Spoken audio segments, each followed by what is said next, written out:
Good morning, everybody. And again, many thanks to our partner from BNY Mellon. And this is a great opportunity, actually, after 20 years, to be back in Israel. So I left around somewhere around 20 years, when I was 26 years.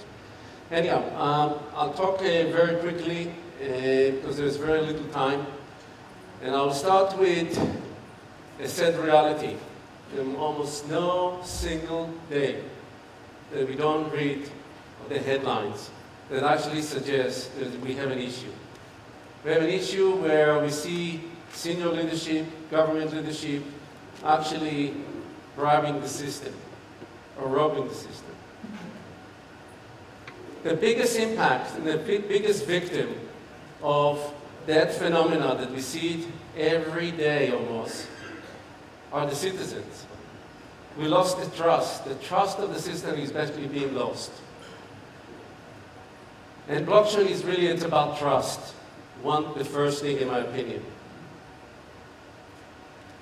So, if you just take a look at the two institutions, not financial institutions, global institutions, they found a direct correlation between the corruption and the trust of the citizens. And by the way, the OECD will have a new report coming at the end of the month, so I suggest you actually look at it. And you can see where we in Israel are not in a great shape. And there's definitely a significant opportunity for us as a citizen. One of the reasons we don't get involved is because we don't have a lack of trust. We're afraid of that kind of system. Actually, the corrupt leadership, if you think about it, using the lack of transparency as a tool to scheme the system. Literally, the lack of transparency that we have is a tool for them. And just think for a second, what will happen if we actually open the kimono, if we give you this child sort of special goggles, actually to look through and find what's actually happening. And again, blockchain, it's exactly the same technology. It's about this transparency, helping us actually to be much more open and build a bigger trust. So what I'm basically telling to our leadership, and as a bank, we always want to build the trust. The bank is about trust. So if we have an opportunity to increase the trust, this is the vehicle of doing it. And the same thing, I think it's applied to other institutions. The question is over here is, if we give this kind of a tool to our leadership, would they actually adopt it? Would we have the political guts to fight areas where people will be less open of actually to shows what the accounting is really all about, where the money basically flows. So this is where I'm heading over here. So how did we get to know about blockchain? Interesting enough, if you take a look at it, it all started with the Bitcoin, right? But what we really, the Bitcoin sits, it's an asset, it's a digital asset, and it sits about an engine. This engine is the blockchain. So there's two things over here, and that's where we actually start introducing to the blockchain. But very quickly, once the Bitcoin came, a system that was supposed to bring a trust between individuals in an area that is a trustless environment, we start reading those kind of news. Theft over here, theft over there, bribery, God knows what. So it's a paradox over here. In an area that was supposed to bring trust, wow, bank basically said, ooh, let's get away from that one. We don't want to associate ourselves with all of the silknet, with all of the money laundering that's associated with this technology, right? And the blockchain is a network of nodes of point to point become a challenge. How do you actually address it? And actually all of the issues that you're looking at the left really, truly don't have anything to do with the blockchain. They have to do with the Bitcoin. Actually, all of the issues that read on the left, all of the briberies, all of the breakthrough, really associate with somebody really careless or fintech that don't have a clue in terms of securities, right? but they really run around this technology. So if somebody breaks into your house and finds this sticker note, that's exactly what it is. It's somebody like stole my wallet. There's no different digital wallet, physical wallet. Somebody stole your wallet, stole your wallet. But over there, there's no bank to go and to cry to, right? So here's a paradox, right, that this technology was supposed to bring the trust. Everybody, all of the main financial institutions, they say, we don't want to be part of that one. But this great engine, it will be used in a different way. And that's the blockchain. We recognize there's an amazing technology that really can use over here to change literally the world, in my opinion. So what is a blockchain?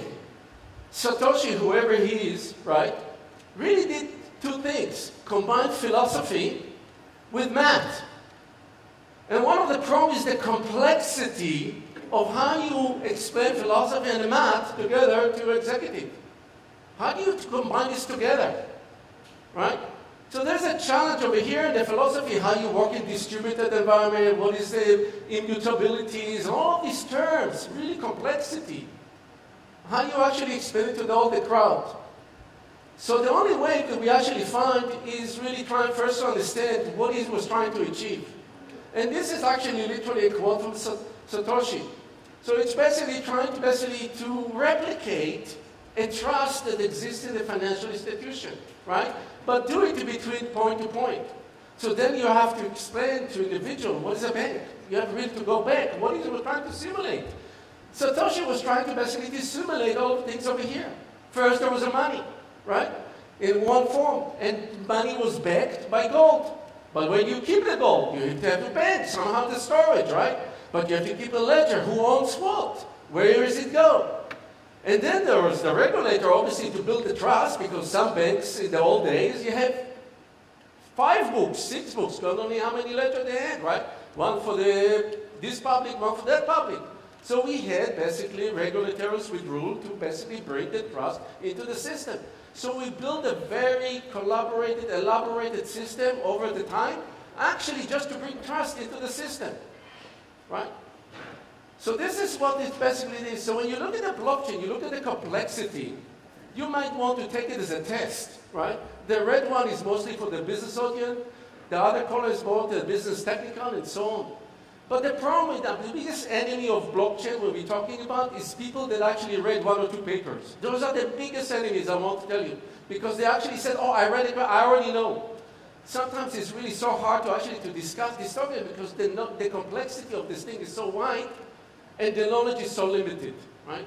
So one of our roles is really to generate awareness. It's really to educate. There is a phenomenal benefit, as you actually heard in a few minutes ago from Alex and Rajesh, that really we should tap into that one because it is really disruptive. So how do you explain the math and philosophy and things like that? And the best way that I know is through analogies. But the problem with analogy is that it's almost, but almost is only good in the horseshoe and hand grenade, right? That's a very known term. So you have to be careful when I'm describing one analogy. Don't take it too far. Just focus on that piece. And I'll try to do it fairly quickly. So back to the gold. In the old days, because you try to simulate the existing of precious metal, right, like the gold, gold was on the surface. It was just for you actually to sieve and actually find, and very quickly. But then over the time, gold was less and less because it's a limited resource over here, and we start actually digging. So when you're talking about mining, and everybody will remember the mining initially started with somebody just in a PC enough at home, and you can make money with Bitcoin. And those who've done it, incredible, and still save the Bitcoin, incredible, maybe rich at that point. But then mining became more and more complex, and this is a picture of a real mining in China. Actually, it reminds me, when I was a child, at the Lul in Kfar Neter, okay, a town over here. This looks almost the same. The fan was running, you know, and it's just a hardware, dedicated hardware to maintain it. So basically, it was trying to simulate, one of the simulations, trying to simulate a limited resources that over time becomes limited and limited. Obviously, the labor, the associated is getting harder. The return on mining would actually need to be somehow compensated, so the cost of Bitcoin is actually becoming more and more expensive, assuming the demand is over there. You won't mine if there's no demand.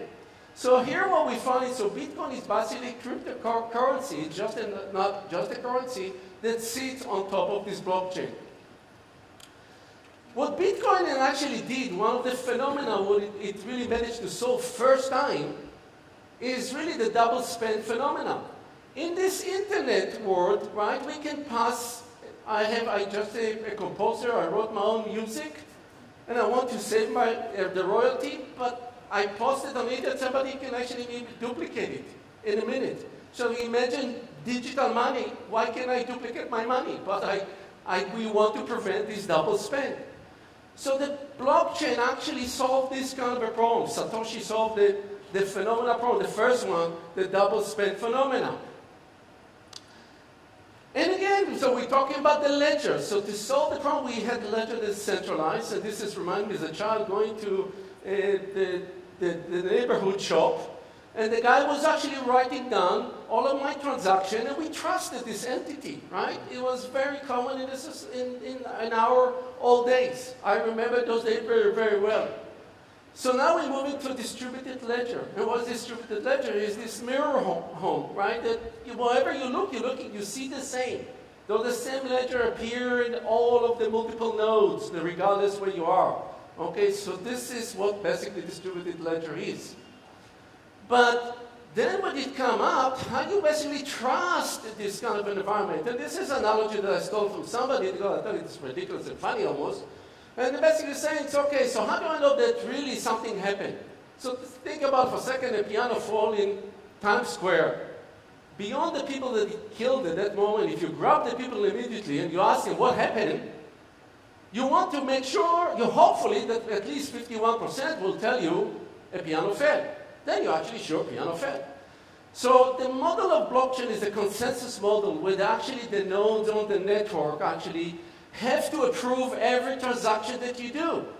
They mathematically have to prove it. How it's, let's not get into that one. So you have to have a majority. This is what democratization sometimes actually call it, right? So you have this kind of phenomena that you cannot basically do anything that is the others don't agree into the model. If you're claiming you transfer $100 from one door to another one, everybody can check, do you have the $100? Because you can see in the ledger if you have it. If you only have 50, you won't be able, they won't approve it.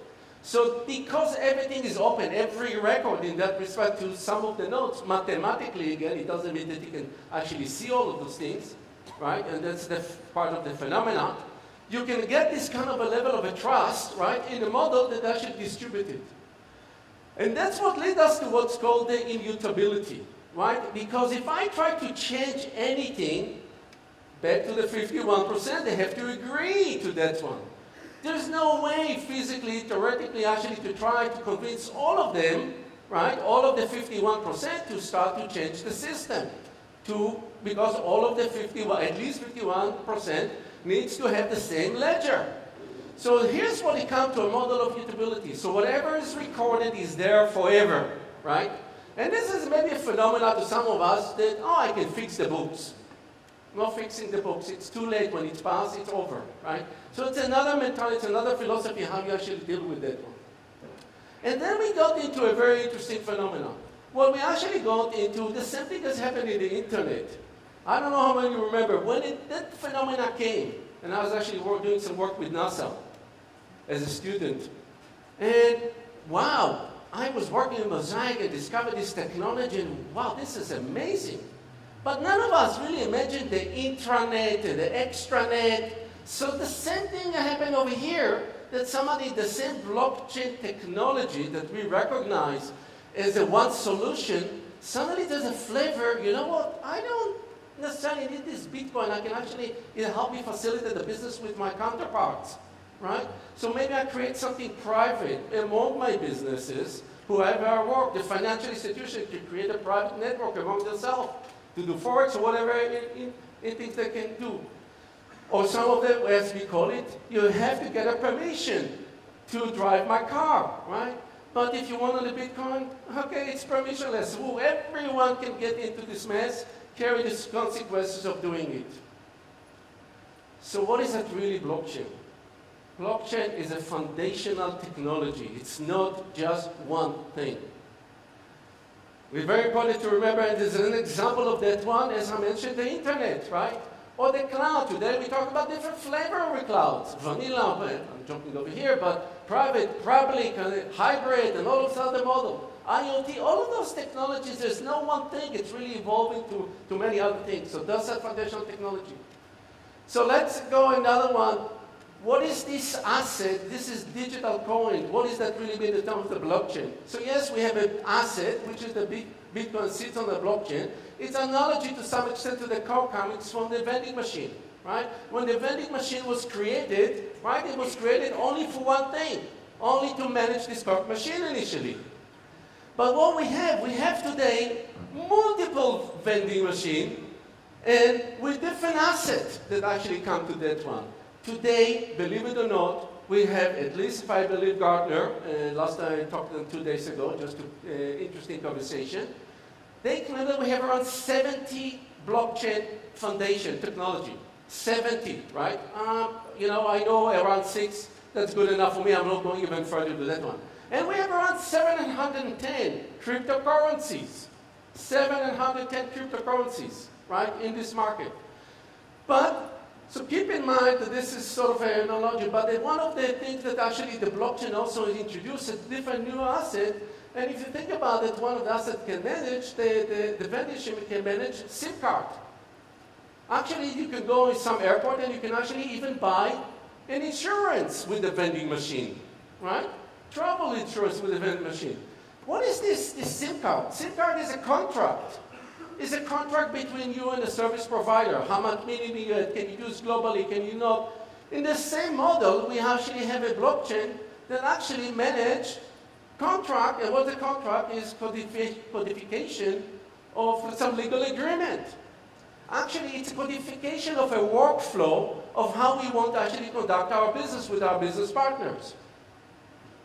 So what really beyond just the, if I have to summarize, what really truly the value proposition of those things? As I mentioned first is the trust, right?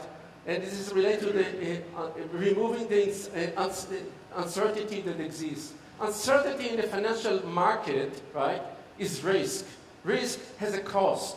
How much collateral, how much cash flow I actually have to manage, right, in my bank. That's a huge cost. If I remove my certainty, improve my certainty, I can actually carry less. And blockchain actually, if this is what I hold, and this is, I know exactly who much hold what, clearly I reduce my risk. Clearly I know how much actually I can go and play with, how much money we have over there. Safety, fraud, enough said about that one, and everybody is actually running around this one. Definitely a very secure system in that context. When we come to efficiency, I estimate that 60% of the B2B is still done manually. That's a great opportunity to try to actually improve those ones. Speed. We actually played with different technology at the bank. Ethereum, a blockchain, the traditional one, a Hyperledger. Interesting enough, we just played with Hyperledger. It took us 5 minutes to set up the environment. 5 minutes, right? This is what it actually took us. And time is money. This is the essence. When you talk the cost, it's estimated Santander in 2022 that the cost of the infrastructure, as Alex also mentioned it, we will see a reduction. They estimate between 15 to 20 billion in infrastructure, because now you have something redundant. Think about it. I don't have to have a disaster recovery, right? I don't have to worry about all of those things. And clearly an opportunity to new market that I don't know if somebody knows to estimate it. But the first thing that you actually bring and you start talking to internally, also externally, when you bring this idea, we say, okay, look at those opportunities. What do you get? You get the word but, right? But, all the time. And the word but for me is the first sign of resistance. Instead of actually, but what about? What about this? What about that? So the language over here, we're really struggling because everybody is actually fear of this kind of a change because of the change, because it's such a phenomenon involved. And one of the things for us is really to educate. Get an awareness is really what the value proposition involved here. I'm getting signed over here. So what's the opportunity? There is opportunity in financial, clearly the opportunity in the government, and there's on a personal level. On the financial side, enough was said, and you will hear actually more. On the government, we will see in a second. There is, for example, a music industry that actually now you can actually protect your IP in that context. For government or for other institutions, there's a president of Exadel over here. You can hear raise the list. They're actually working, using blockchain to facilitate health record, right? So there's really a great opportunity. Almost done. Let's talk about from a regulator. And this is an interesting story. How many of you are familiar with Jitney? Okay. Jitney is a company that actually was doing what Uber Pool is trying to do today in 2016. Was initiated in 2014. In 2015, they have 150 rides, carpools. In 2016, Uber Pool had 157. What happened to Jitney? Jitney was gone 2 years later. 100 years ago, 2017, they were out of business. Why? Addition of a regulation, actually, they were thrown on it to save the environment, to save the competition. You need 2 drivers for the 2, 3 drivers. Different model of requirement that were thrown on them, basically took them out of the business. So where the opportunity actually coming? In the public sector, as I mentioned, there is an opportunity, huge opportunity to raise the trust. And in Estonia, for example, the ID and voting is done today digitally. If you can add cashless environment, right, to those environments, and we know some countries are already going to be cashless, the potential of the GDP is up to 3%, which is incredible in that context.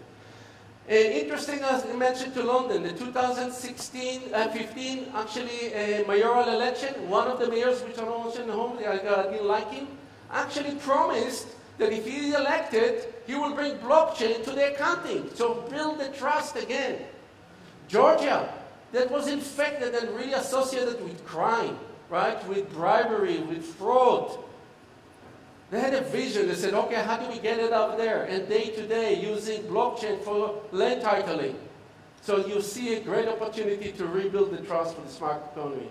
So whatever you think about Bitcoin, separated it because we do separate, because you can have a blockchain environment with no cryptocurrency, with no, what sometimes we call also tokens. So separate those things, and when we look at the bank, we're looking mostly on the blockchain independently of all of the other currencies, if we really talk about the private versus the public. So this is what we think. Thank you very much for your time.